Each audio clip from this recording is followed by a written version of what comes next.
Hello बच्चों, तो आज हम बात करने वाले हैं प्रश्नावली 3.4 का क्वेश्चन नंबर 1 का दूसरा। बोला है निम्न समीकरणों के युग्म को विलोपन विधि तथा प्रतिस्थापन विधि से हल कीजिए, कौन सी विधि अधिक अधिक उपयुक्त है। ठीक है, बोला है 3x + 4y = 10 और 2x - 2y = 2। तो सबसे पहले हम हल किससे करेंगे, आपको मालूम है। सबसे पहले इसको समीकरण मान लीजिए, 3x + 4y = 10। यहाँ पे हो जाएगा 2x - 2y = 2। ठीक है, अब हम हल करते हैं विलोपन विधि से। क्या जी, विलोपन विधि से। विलोपन विधि से क्या होता है आपको मालूम है। एक्स वाला चाहे वाई वाले को हम क्या करते हैं, सेम करते हैं। क्या करते हैं जी, सेम करते हैं, उसके बाद से घटा देते हैं या चाहे जोड़ देते हैं। अगर देखिए, इसको हम मानेंगे समीकरण 1। क्या जी, इसको मान लीजिए समीकरण 1, इसको मान लीजिए समीकरण 2। देखिएगा तो यहाँ पे 3x है, यहाँ पे 2x है। कितना जी, तो अगर हम दोनों को छव कर लें, यानी समीकरण 1 में 2 से गुना कर दे या समीकरण 2 में 3 से गुना कर दे, तो ये x वाला क्या होगा, बराबर। तो लिखते हैं समीकरण 1 में, समीकरण 1 में 2 से 2 से तथा तथा समीकरण समीकरण 2 में, समीकरण 2 में 3 से गुणा करके गुणा करके घटाने पर। क्या जी, घटाने पर समीकरण 1 में कितना से गुणा करना है, 2 से, या समीकरण 2 में 3 से गुणा करके क्या करना है, घटाना है। समीकरण 1 में 2 से गुणा कीजिए, 3x से तो 2 से गुणा होगा, 3 दूना 6 x हो जाएगा, प्लस है तो प्लस, 4 में 2 से गुणा 4 दूना 8y हो जाएगा, यहाँ पे 10 दूना 20 हो जाएगा। ठीक है, यहाँ तक कोई दिक्कत नहीं होना चाहिए। अब यहाँ पे समीकरण 2 में किससे गुणा करना है, 3 से। 2x में 3 से गुणा होगा तो 6x हो जाएगा, माइनस है तो माइनस, यहाँ पे 2y है, 3 से गुना होगा 3 दूना 6y हो जाएगा, यहाँ पे 3 से गुना होगा तो 3 दूना 6 हो जाएगा।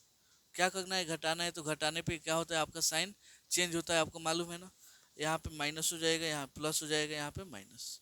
6x में 6x गया खत्म, 0 हो गया।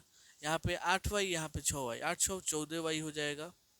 यहाँ पे 20 में 6 हो गया 14, y का वैल्यू यहाँ से 14/14, यानी आपका कितना आ गया जी, 1 आ गया। इसका मतलब आप यहाँ पे y का वैल्यू कितना हो गया जी, 1 हो गया।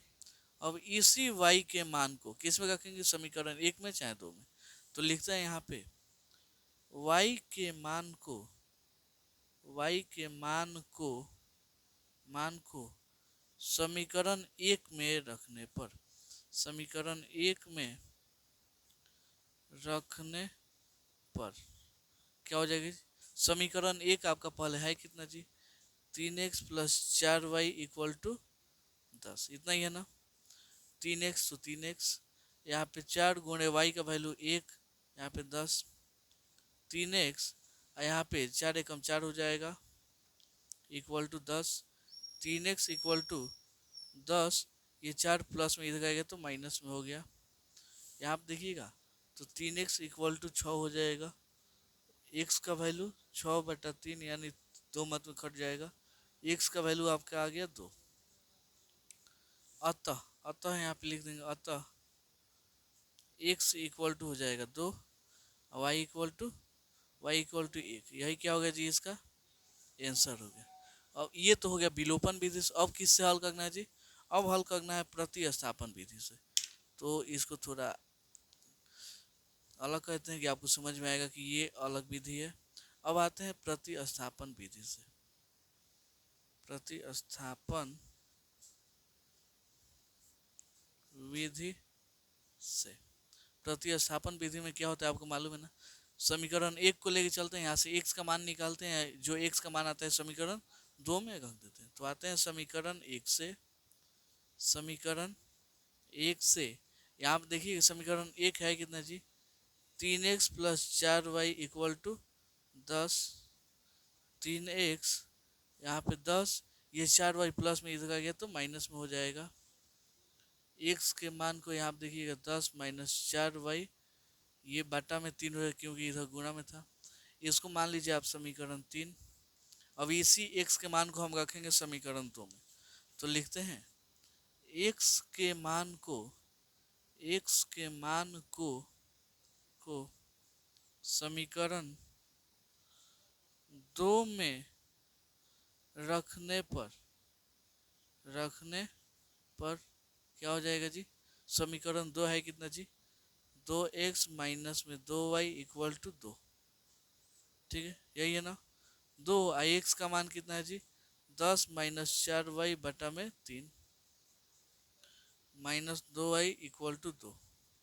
ठीक है, यहाँ पे अब ध्यान से समझिएगा।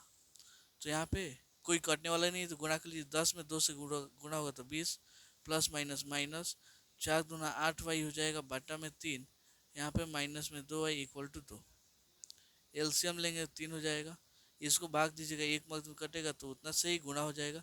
यहाँ माइनस तो माइनस कुछ नहीं है तो एक भाग दीजिएगा, 3 मार्क्स में कटेगा। 3 में 2 से गुणा कीजिए 6y हो जाएगा। यहाँ पे 2 20 है तो 20। यहाँ पे माइनस में 8y या माइनस में 6y माइनस में 14y हो जाएगा बाटा में 3 है, 3 चलने दीजिए 2। यहाँ पे अब तिरछा तिरछी गुणा कर लेंगे तो इधर गुणा होगा तो 20 माइनस 14y हो जाएगा। यहाँ पे 3 दूना 6। ठीक है, यहाँ पे ये 6 इधर प्लस में इधर आ गया तो माइनस में हो गया, और 14 माइनस में था उधर गया तो प्लस में 14। ये इधर आएगा तो भाग में लग जाएगा, यानी 14 एकम 14। इसलिए आपका y का मान कितना आ गया जी? 1 आ गया। अब इसी y के मान को हम रखेंगे समीकरण 3 में। तो यहाँ पे लिखते हैं y के मान को समीकरण 3 में रखने पर समीकरण 3 है कितना जी? यहाँ पे देखिएगा तो आपको दिखेगा x equal to 10 minus 4y बटा में 3। तो ये यहीं पे रखेंगे। कितना है जी? x इक्वल टू 10 माइनस में 4y का वैल्यू 1 बटा में 3। तो 10 4 एकम 4 बटा में 3, 10 में 4 गया 6 बटा 3 यानी 2। x का वैल्यू आपका आ गया 2 और y का वैल्यू आपका आया 1। चलिए, तो यही से क्या हुआ जी? आंसर हो गया। तो उम्मीद करता हूँ आपको ये क्वेश्चन बहुत अच्छे से समझ में आया होगा। चलिए मिलता हूँ अगले वीडियो में अगले क्वेश्चन के लिए। तब तक के लिए धन्यवाद।